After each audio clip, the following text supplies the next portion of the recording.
Bonsoir bien-aimés dans le Seigneur. Nous ouvrons notre exhortation de cet après-midi par le cantique numéro 63.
Nous prions. Seigneur Jésus, Prince de paix, en toi nos âmes se ressourcent.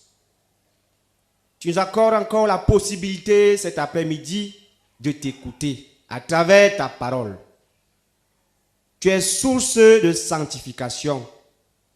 Nous te supplions de venir purifier nos cœurs, nos consciences, pour que ta parole puisse avoir un impact dans nos vies. Amen. Bien-aimés dans le Seigneur, bonsoir. Bonsoir. Suivons avec attention la lecture de la parole du jour qui nous vient de l'évangile de Jésus-Christ selon Matthieu.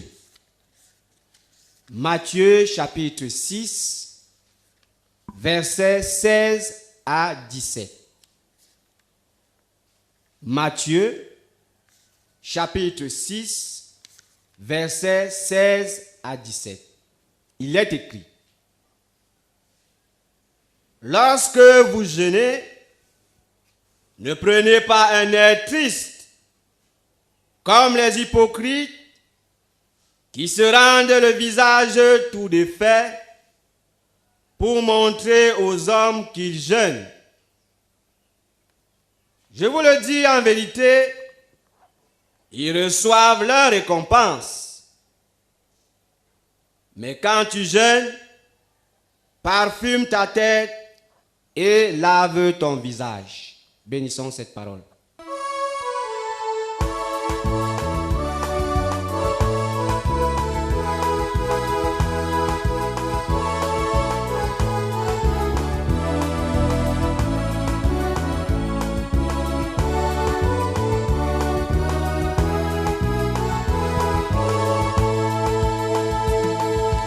Venez au Sauveur qui vous aime, venez la briser vos fers, il veut vous recevoir lui-même, ses bras vous sont ouverts. Oh quel beau jour, Sauveur fidèle, en nous appuyant sur ton bras.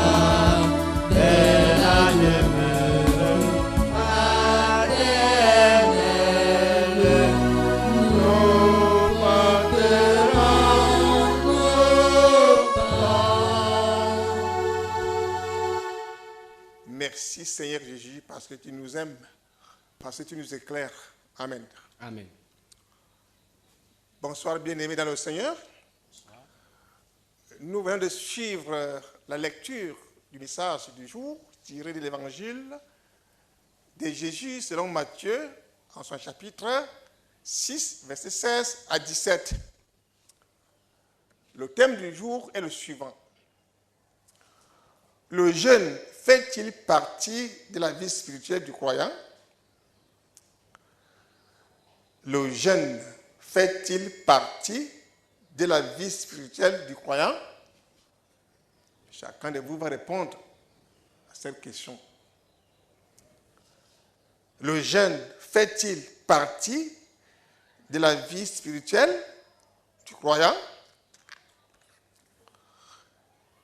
Le mot jeûne vient du verbe jeûner. Jeûner, c'est-à-dire se priver volontairement de nourriture et de toutes sortes de choses nécessaires et utiles pour consacrer plus de temps à la prière. Bien-aimés, jeûner représente un exercice à la fois noble et difficile. C'est un exercice à la fois noble et difficile. Exode 34, verset 28. Qu'est-ce qu'on peut recevoir pratiquement du jeûne en tant que croyant? Cela nous donne du temps pour prier. Le jeûne nous donne du temps pour prier. Parce que c'est un moment de consécration, c'est un moment de privation, c'est un moment de recueillement. Nous enseigne l'autodiscipline. Le jeûne nous discipline. Nous rappelle que nous pouvons vivre avec beaucoup moins et nous aide à apprécier les bienfaits de Dieu. Voilà ce que nous pouvons recevoir comme bienfait de jeûne. Je reprends. Le jeûne nous donne du temps pour prier. C'est un moment de recueillement, un moment de privation. C'est un moment de consécration à la prière. Nous enseigne l'autodiscipline. Nous nous disciplinons nous-mêmes. Et volontairement. Sans toutefois le savoir. Nous rappelle que nous pouvons vivre avec beaucoup moins et nous aide à apprécier les bienfaits de Dieu. Bien-aimés, Jésus ne condamne pas le jeûne, mais l'hypocrisie. Le fait de jeûner dans le but de gagner l'estime des autres. Pour les Juifs, jeûner était obligatoire une fois par an. Le jour des expiations, Lévitique 23, verset 32, les pharisiens le faisaient 2 fois par semaine afin d'impressionner le reste du peuple par leur sainteté. C'est ce que Jésus condamne. Jésus n'est pas contre le jeûne. Je vais reprendre ces propos. Je dis très bien que, bien-aimés, le jeûne nous donne du temps pour prier, nous enseigne l'autodiscipline, nous rappelle que nous pouvons vivre avec beaucoup moins et nous aide à apprécier les bienfaits de Dieu.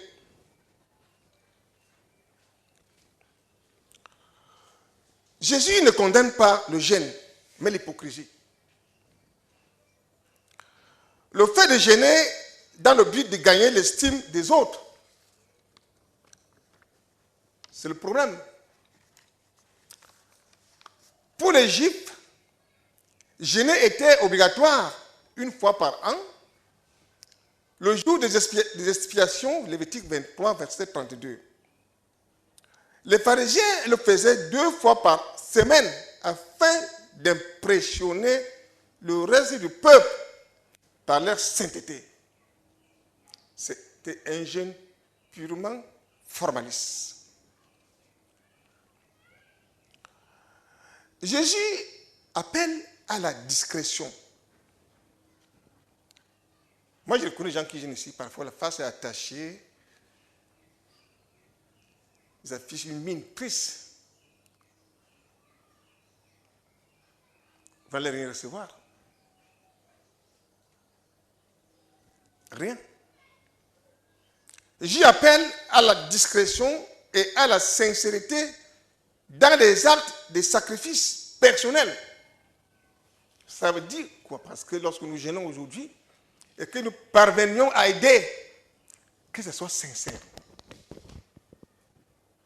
que nous ayons un cœur pur.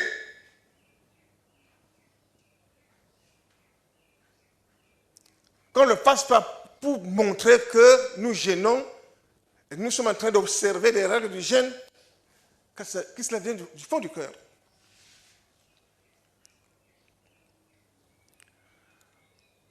Si l'on s'astreint à une discipline spirituelle, il veut que ce soit pour des raisons valables et non par un désir égocentrique d'éloge. J'en reviendrai plus tard. Le jeûne doit avoir un but, un objectif. Pourquoi tu jeûnes? Et non pas pour montrer aux gens que tu jeûnes. Non. Bien-aimés, quant à répondre à la thématique posée, la phrase suivante, c'est-à-dire verset 16 du texte du jour, indique que le jeûne est censé faire partie de la vie spirituelle. Quant à répondre à la thématique posée, la phrase suivante, c'est-à-dire le verset 16 du chapitre 6, indique que le jeûne est censé faire partie de la vie spirituelle. Anto. Verset 16, Matthieu 6, le texte du jour.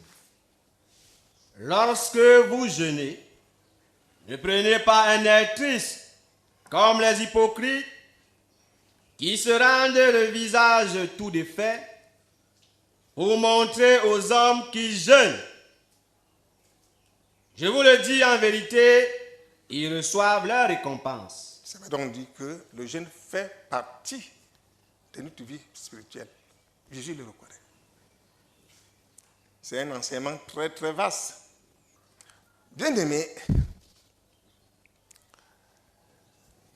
nous allons essayer de voir des caractéristiques du jeûne. Le jeûne est associé à la tristesse. Le jeûne est associé à la tristesse. Matthieu 9, verset 14 à 15. Matthieu, voilà l'une des caractéristiques du jeûne. Chapitre 9, verset 14 à 15. Alors les disciples de Jean vinrent auprès de Jésus et dirent: pourquoi nous et les pharisiens jeûnons-nous, tandis que tes disciples ne jeûnent point? Jésus leur répondit: les amis de l'époux peuvent-ils s'affliger pendant que l'époux est avec eux? Les jours viendront où l'époux leur sera enlevé, et alors ils jeûneront. Oui, le jeûne est associé à la tristesse. Parce que nous pouvons jeûner parce que nous sommes persécutés, parce que nous avons des difficultés, parce que nous sommes malades. C'est la tristesse. Parce que nous n'avons pas de paix. C'est possible. Le jeûne est également associé à la prière. Matthieu 17, verset 21. Matthieu, chapitre 17, verset 21. Mais cette sorte de démon ne sort que par la prière et par le jeûne. Le jeûne constitue un élément très fondamental dans les prières. Si nous voulons que nos prières soient efficaces, que les prières soient associées au jeûne. Très important. J'y reviendrai plus tard. Le jeûne est également associé à la charité. Ésaïe 58, verset 3 à 6. Ésaïe 58, versets 3 à 6. Que nous sert de jeûner si tu ne le vois pas, de mortifier notre âme si tu n'y as point égard. Voici, le jour de votre jeûne, vous vous livrez à vos penchants et vous traitez durement tous vos mercenaires. Voici, vous jeûnez pour disputer et vous quereller, pour frapper méchamment du poing. Vous ne jeûnez pas comme le veut ce jour, pour que votre voix soit entendue en haut. Est-ce là le jeûne auquel je prends plaisir? Un jour où l'homme humilie son âme, courber la tête comme un jonc et se coucher sur le sable et la cendre. Est-ce là ce que tu appelleras un jeûne? Un jour agréable à l'Éternel? Ça veut dire quoi? La charité ici, c'est l'amour. Quand nous jeûnons, éliminons, c'est-à-dire tout geste de méchanceté, que ce soit en acte, en parole. C'est ce que Dieu voudrait dénoncer ici comme le péché. Parce qu'il y a des gens qui jeûnent, qui deviennent très aigris. Et quand on est aigri, on est poussé à des paroles méchantes, à des querelles, à des disputes. Alors c'est le jour où tu dois manifester beaucoup de tendresse, beaucoup de tolérance, beaucoup de gentillesse, beaucoup de générosité envers ton prochain. Nous en reviendrons plus tard. Verset 6. Voici le jeûne auquel je prends plaisir. Détache les chaînes de la méchanceté. Ça peut être en parole, en acte. Même en murmure, par cœur. Quand tu jeûnes, c'est un jour saint. Mais il y a des gens qui jeûnent, je vous dis, mais c'est terrible. Ils deviennent très aigris. Ils répondent mal, comme si c'était la guerre. Voilà, bien-aimés, nous en reviendrons plus tard. Dénoue les liens de la servitude. Renvoie libre les opprimés et que l'on rompe toute espèce de joug. Le jeûne également est lié à la recherche de la volonté de Dieu. Lorsque nous recherchons la volonté de Dieu, il faut pratiquer le jeûne. Acte 13, verset 2 à 3. Menton. Actes des apôtres, chapitre 13, versets 2 à 3. Pendant qu'ils servaient le Seigneur dans leur ministère et qu'ils jeûnaient, le Saint-Esprit dit, « Mettez-moi à part Barnabas et Saul pour l'œuvre à laquelle je les ai appelés. » Alors, après avoir jeûné et prié, ils leur imposèrent les mains et les laissèrent partir. Pendant qu'ils servaient le Seigneur dans leur ministère et qu'ils jeûnaient, le Saint-Esprit dit, « Mettez-moi à part Barnabas et Saul pour l'œuvre à laquelle je les ai appelés. » C'est le Saint-Esprit qui dirige l'Église, même jusqu'à présent. Une Église comme l'ECC. Comment ils servaient le Seigneur? Ce que vous faites ici, les intercessions, c'est très bien. L'État ne peut pas nous défendre d'intercéder, mais ce que l'État demande, c'est qu'on respecte les règles. Moi, j'ai bien suivi les commentaires. Nous avons intérêt à respecter les règles, le nombre, les distances. L'État est conscient que les églises prient pour la paix dans ce pays. Donc, ce que vous faites ici aujourd'hui, si vous étiez illuminé, éclairé, il y aurait beaucoup de délivrances et autres. Parce que quand ces gens se réunissaient, c'était pour un but. Ils attendaient les instructions du Saint-Esprit. Qu'est-ce que le Saint-Esprit va dire? Qu'est-ce qui va se passer? Ils étaient dans le jeûne. Ils étaient dans le jeûne. Vous ne pouvez pas obtenir un bon résultat dans vos prières si vous ne jeûnez pas véritablement. Un vrai jeûne. Hein? Parce que quand vous jeûnez avec le péché, vous ne vous repentez pas. Avec des rancunes, des préjugés, des jugements dans vos cœurs. Ça ne peut rien donner. Purifiez vos cœurs lorsque vous jeûnez. Lavez vos consciences lorsque vous jeûnez. Repentez-vous. Vous trouverez la solution. Hein? Vos cœurs sont remplis de rancunes, de murmures, de soucis, de convoitises. Ouais, dites-moi. Des discussions, la vengeance. Ça ne peut rien donner. Le jeûne donc est associé à la recherche de la volonté de Dieu. Verset 3. Verset 3. Alors, après avoir jeûné et prié, ils les reposaient les mains et les laissèrent partir. Ils les recommandèrent au Seigneur après avoir reçu la réponse du Saint-Esprit. Ils étaient dans le jeûne. Ils étaient dans le jeûne. Chapitre 14, verset 23. Acte du jour. Acte des apôtres, chapitre 14, verset 23. Ils firent nommer des anciens dans chaque église. Et après avoir prié et jeûné, ils les recommandèrent au Seigneur en qui ils avaient cru. Voilà.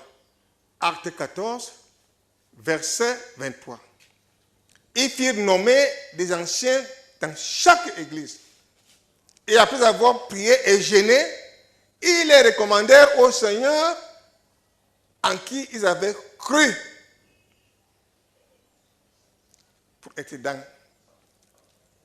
Ils ne peuvent pas, pour nommer les anciens, il fallait qu'il y ait une conscience illuminée.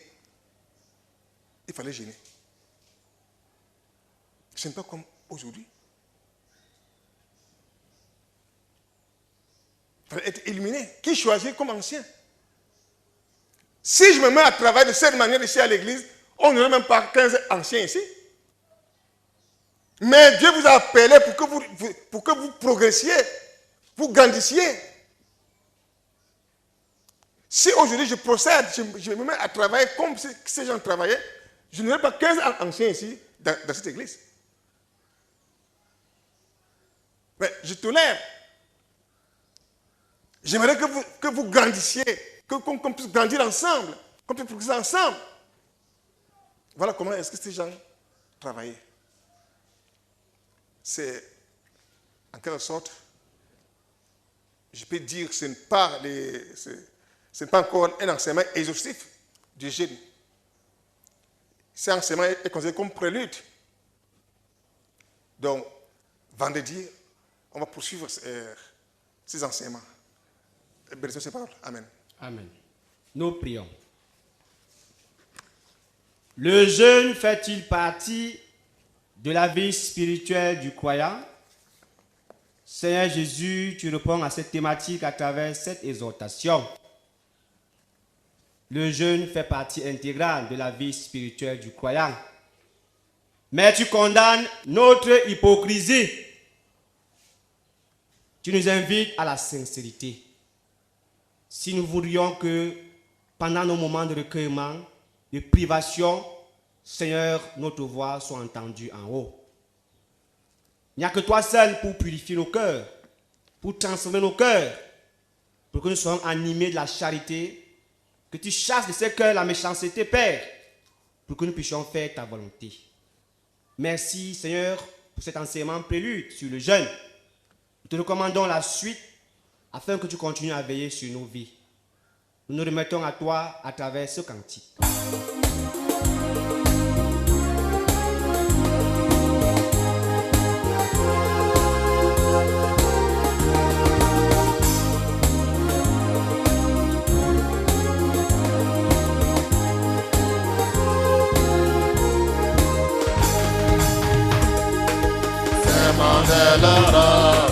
Serment de l'aurore, quand le soleil nuit, des serments à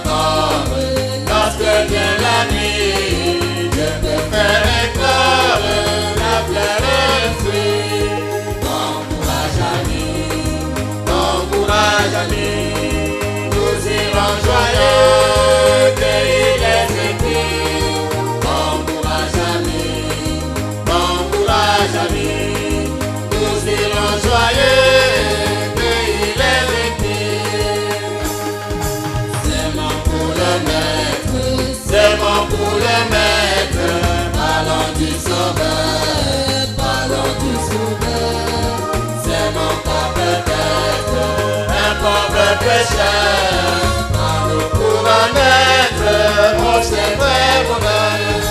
Bon courage ami, nous irons joyeux, cueillir les épis. Bon courage ami, nous irons joyeux, cueillir les épis.